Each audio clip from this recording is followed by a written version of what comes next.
Does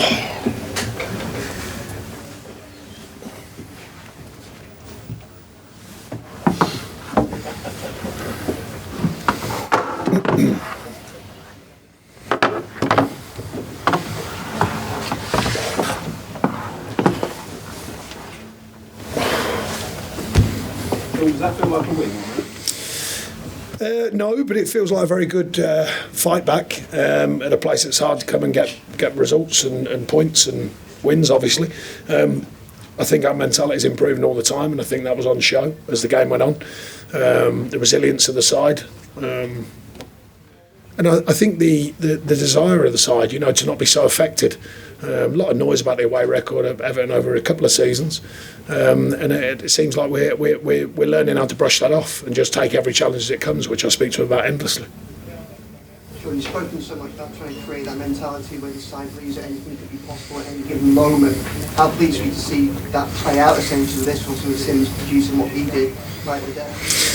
Yeah, I mean, relentless attitude, I call it. Games can change on many different factors, and trying to build that consistency throughout a 95-minute performance, and what can change and how you change it and building momentum and refinding momentum and all these things, trying to establish a way of working and a base, I call it, to work from that can give you a chance to win games or be in games, even if things are not going well for you.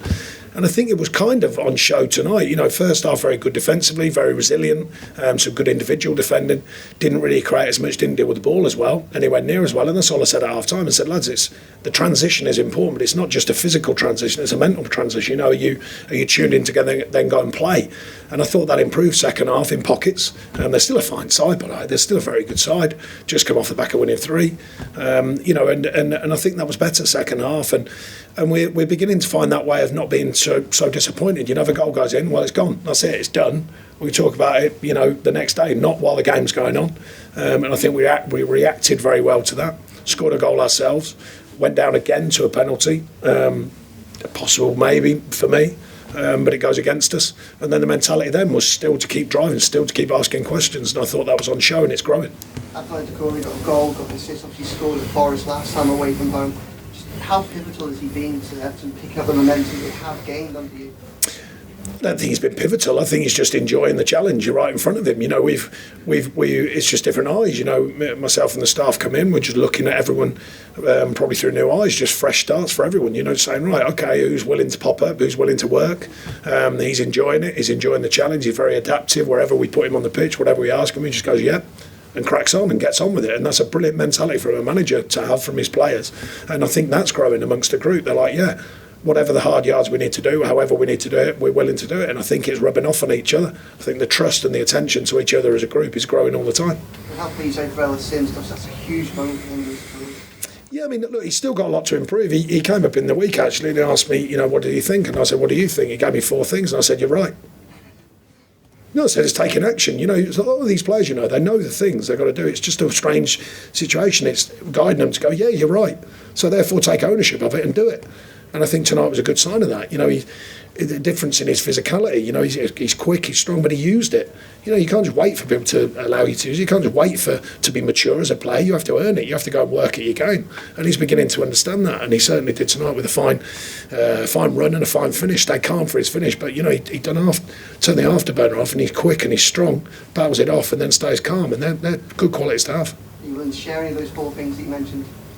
Sorry? Are you willing to share any of those 4 points that No. Did the fact that he had the courage to come up and say that to you, did that put him in your mind? There wasn't much courage. He just asked me a question. I said, well, you tell me. He could have said nothing. It's up to him, innit? Did his answer? Because you have Neil Mopay more experience on the bench. Yeah, I mean, these are fine judgment. Look, a manager can sit here. I don't tend to tell you, I'll change this, I'll change that. Sometimes you're going on a gut feeling. We started him at Liverpool, found it too tough, but a great learning curve. I said he'll learn from it. He's training with the first team all the time. He's learning from that.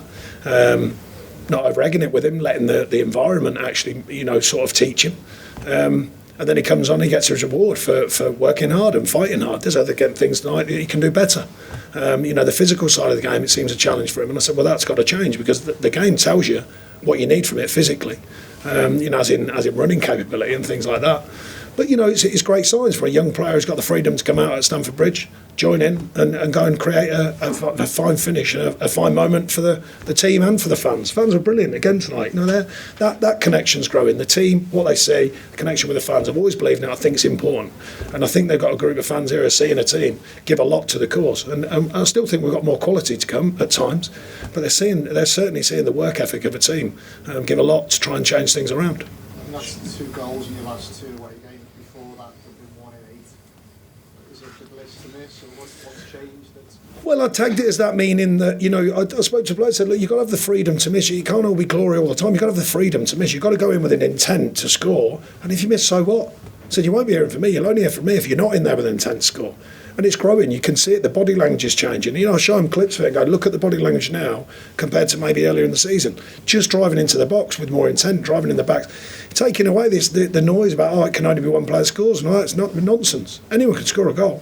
You know, every time you go in the box, there's a chance to score a goal. And I think that's growing all the time. Set pieces we look a threat from again tonight. You know, and they're important factors. Finding ways to affect football, that's a big belief in mine. We'd all like to play the beautiful game. All of us, including me. But you've got to find ways of affecting the opposition. You've got to find ways of scoring goals and creating goals and, of course, defending. That's what we're working on, you know, finding ways of doing it. And I thought that was on show, particularly second half in the goal-scoring idea. You know, things getting whipped across the box, set pieces looking a threat, a couple of good goals for different reasons. Keano has a header that, you know, usually he'd do better with. Dwight McNeil flashing things across the blocks, Dimmy Gray getting out of his feet, driving at defenders. These are all things that come with that bit of freedom and confidence and belief, and I think it's improving.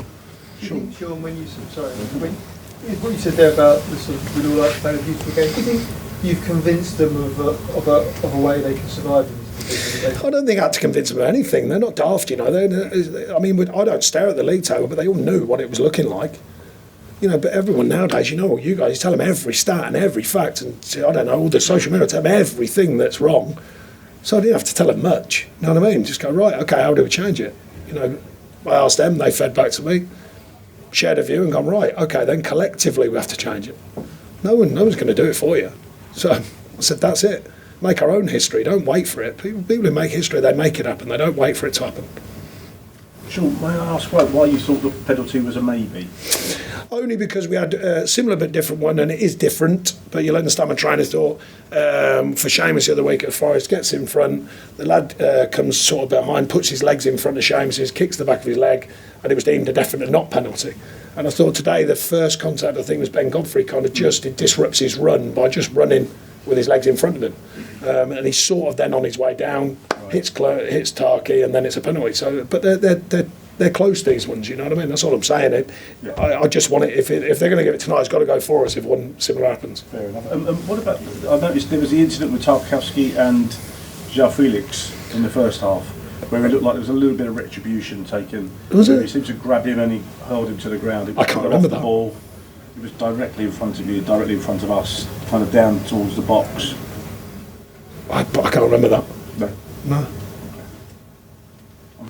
Not imagining No, that. it definitely happened. No, yeah, I can't. I know I haven't seen it. I must have been focusing on something else. But no, I can't remember it. And a couple of your players had problems with their boots.